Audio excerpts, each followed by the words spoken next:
Maeve Higgins!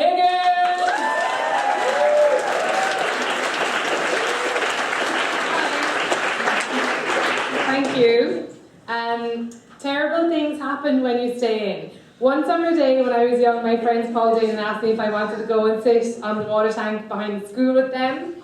And I took a leaf out of these clowns' books and said no, I would not go out, I would stay and help my mother.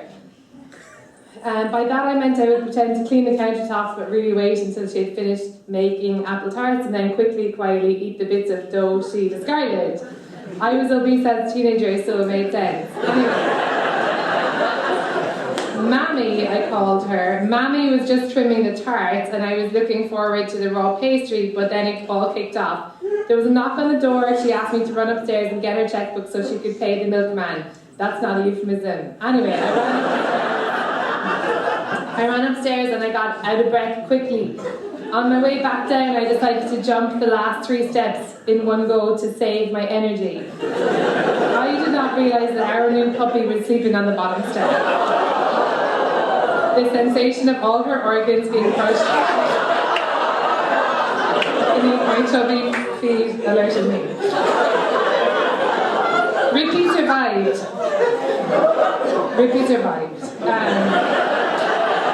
But she remained afraid of apple tarts and me for the rest of her life. Jumping on a puppy is just one of the bad things that happen if you stay in. But I guess animal cruelty is just a big laugh to the opposition. They probably think it's so funny and cool to strap a turtle onto each foot and say things like, "Look how slow my rollerblades are."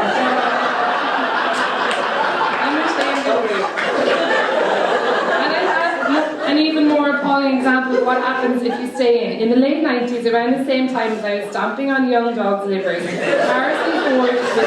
Harrison Ford was working as a doctor with a beard, and himself and his wife were invited to an event.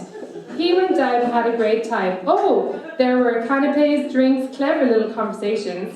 Harrison Ford's wife did not go. She took these bozos' advice and stayed in. The poor thing seems to have been planning a romantic night. That's an assumption based on the fact that there were rose petals sprinkled in the hallway and on the stairs leading to the bedroom. I have here in brackets, hon hon. Or perhaps the petals simply came from old flowers, you know, when you try and stretch them out to get your money's worth, and then you change the water, you bring the vase back upstairs, but some of them might brush off and fall onto the ground, give the wrong impression. We will never know if she was being frugal or being sexy, because the glamorous brunette did not live to clarify, because a guy with one arm killed her. Now, I ask you, was it such a great idea for her to stay in? Correct, that was a rhetorical question. Oh, I really bet she was thinking, what fun, how hilarious, I'm getting killed by this one-armed man who used to go fishing with my husband's colleague.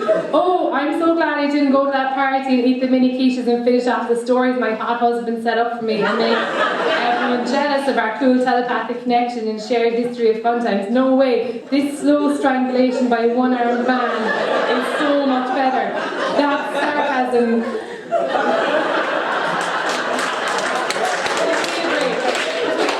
Give me a break. Well, guess what?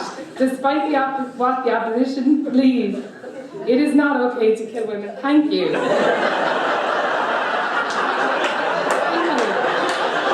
I'm an American, and that is not what we do. I bet the audience doesn't think so either.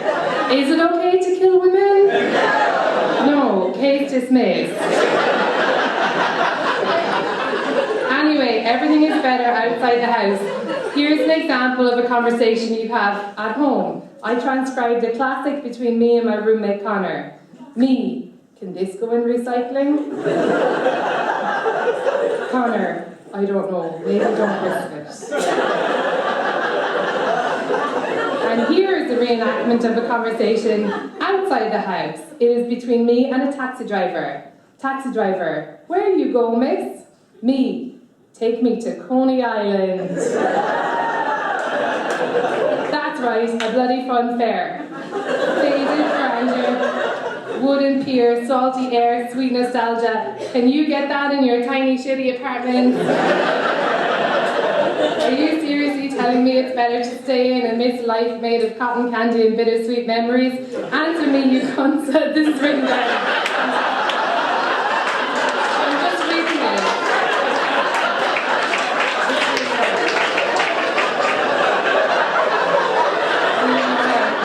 Combative. I wasn't sure how combative it was. Oh, no.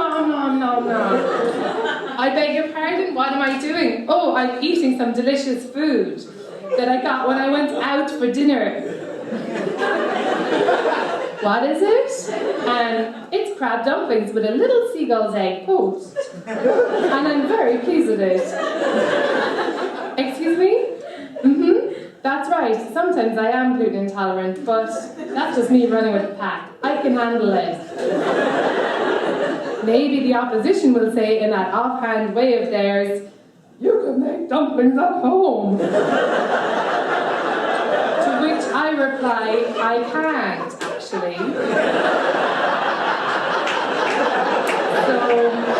So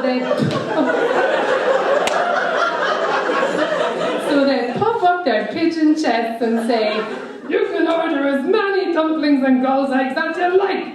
To which I say, very clever, but I don't know the phone number. Finally, let me describe my perfect night out. Crystal popping in Stretch Navigator. We got food everywhere. It's almost as if the party was catered. We got fellas to my left, honeys to my right. What we do is we bring them both together. And drinking all night, and then after the show it's the after party. And then onto the hotel lobby, but then at around 4 the cleaners come in and but then what we do is we take it to the room. And